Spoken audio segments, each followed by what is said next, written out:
नमस्कार, सांकेतिक भाषा के इस खास बुलेटिन में आपका स्वागत है। मैं हूं आपके साथ भावना नैयर और मेरे साथ है मेरे सहयोगी शरद मुदगल, जो आज आपको सांकेतिक भाषा में खबरें प्रस्तुत करेंगे। खबरों को विस्तार से जानने से पहले आइए नजर डालते हैं सुर्खियों पर। दक्षिण अफ्रीका के सफल दौरे के बाद प्रधानमंत्री नरेंद्र मोदी आज पहुंचेंगे ग्रीस। दोनों देशों के बीच आज होगी शिष्टमंडल स्तरीय वार्ता। द्विपक्षीय संबंधों की मजबूती पर होगा जोर।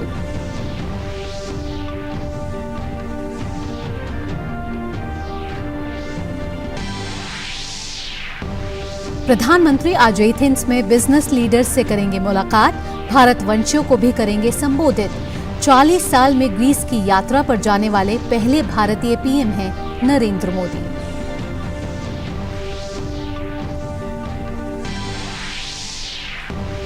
नई दिल्ली में आज से शुरू होगा बिजनेस 20 शिखर सम्मेलन। पहले दिन 7 सत्र किए जाएंगे आयोजित। व्यापार और आर्टिफिशियल इंटेलिजेंस जैसे अहम मुद्दों पर होगा फोकस।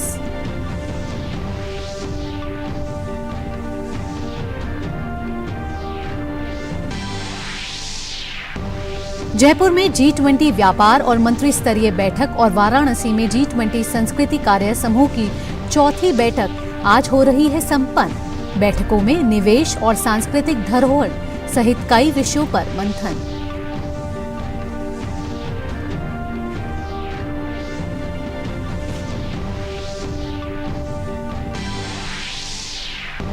अमेरिका के पूर्व राष्ट्रपति डोनाल्ड ट्रंप ने फुलटन काउंटी जेल में किया सरेंडर। ट्रंप पर चुनाव में धोखाधड़ी का है आरोप। मुचलके पर हुए रिहा।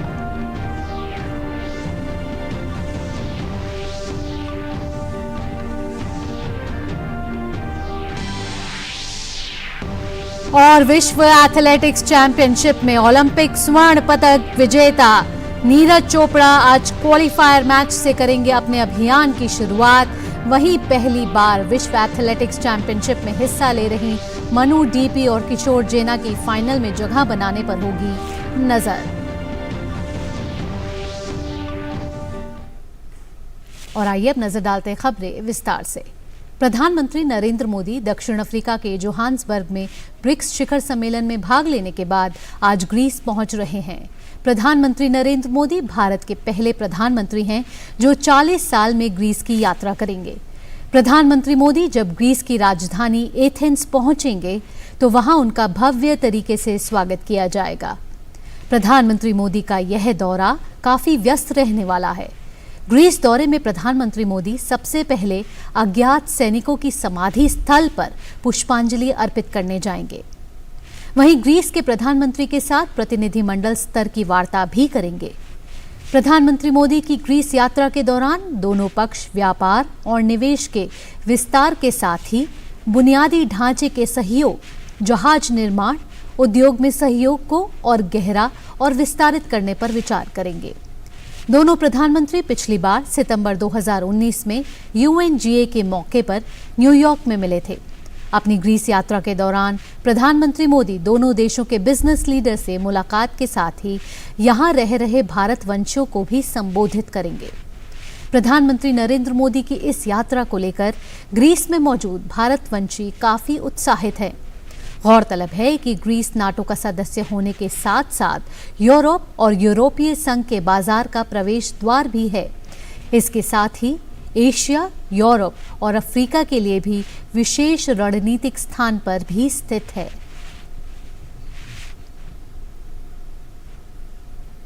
प्रधानमंत्री नरेंद्र मोदी ने बृहस्पतिवार को दक्षिण अफ्रीका की यात्रा का समापन करते हुए इसे बेहद सार्थक बताया और वह वहां से ग्रीस रवाना हो गए। प्रधानमंत्री ने ट्वीट कर कहा कि दक्षिण अफ्रीका की मेरी यात्रा बहुत सार्थक रही। ब्रिक्स शिखर सम्मेलन सार्थक और ऐतिहासिक रहा। हमने इस मंच पर नए देशों का स्वागत किया। हम वैश्विक हित के लिए एक साथ मिलकर काम करते रहेंगे।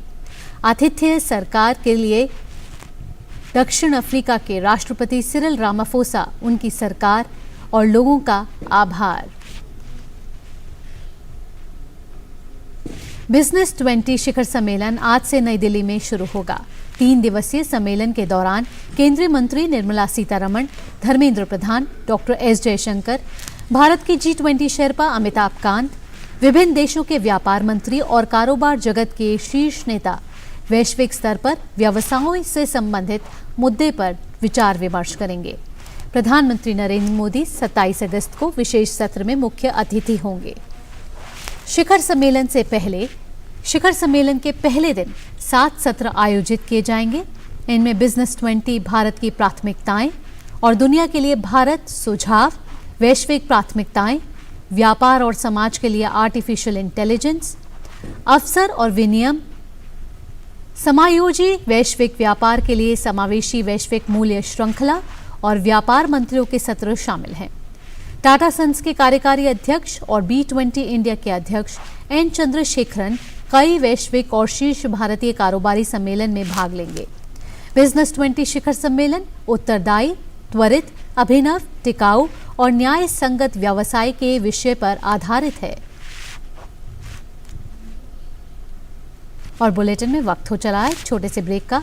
आप देखते रहिए DD न्यूज। होंगे बच्चे स्वस्थ भले भूलेगा बचपन, इन्हें पिलाओ मुगली घुट्टी 555।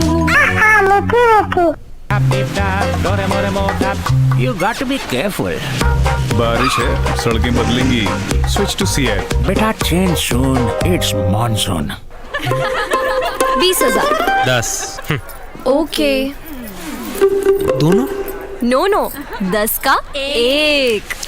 इतना कैश नहीं है। कोई बात नहीं, हम UPI भी लेते हैं। मेरा पेमेंट ऐप अलग है। कहीं जूते वापस मिलने की जगह जूते पड़ ना जाए। ऐप दूसरा हो या तीसरा, चाहिए बस UPI। आपका मोबाइल नंबर ही बन सकता है आपका UPI नंबर। और अब किसी भी पेमेंट ऐप से कोई भी पेमेंट ऐप पर UPI चलेगा।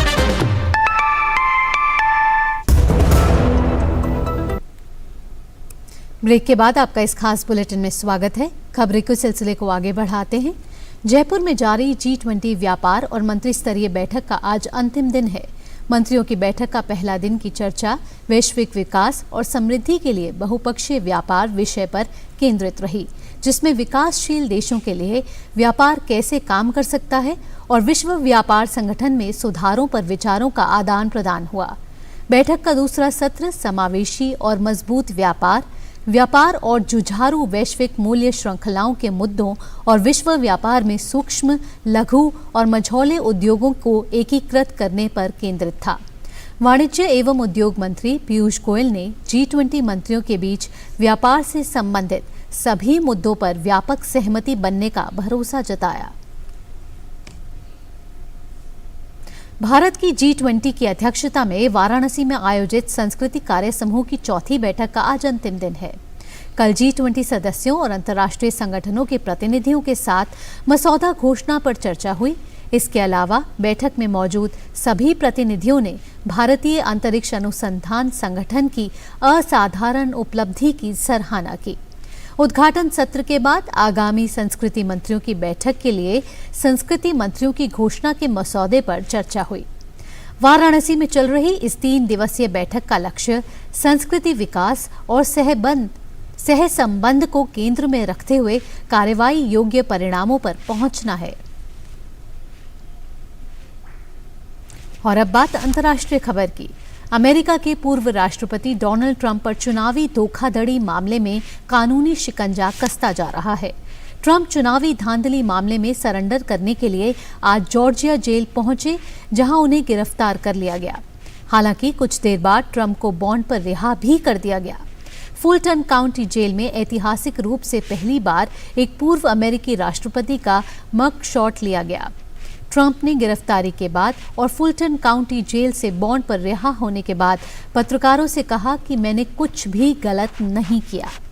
ट्रंप को इस महीने की शुरुआत में राज्य के एंटी रैकेटरिंग अधिनियम और अन्य अपराधों का उल्लंघन करने का आरोप लगाया गया था।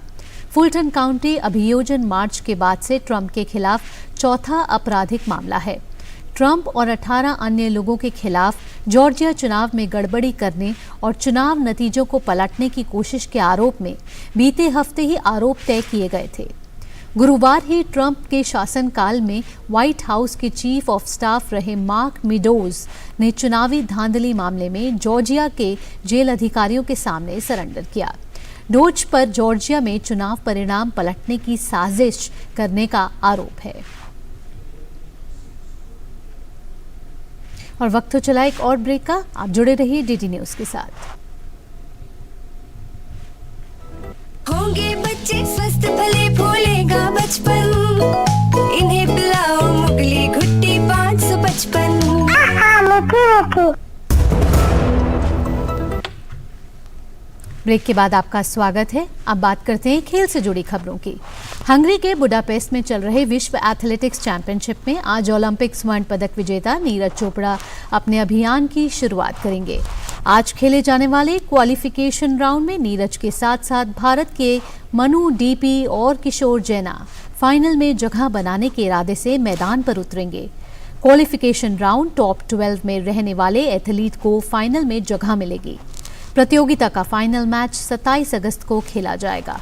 इस चैंपियनशिप के पिछले संस्करण में नीरज चोपड़ा को रजत पदक में से संतोष करना पड़ा था। इस बार नीरज से स्वर्ण पदक की उम्मीद जताई जा रही है।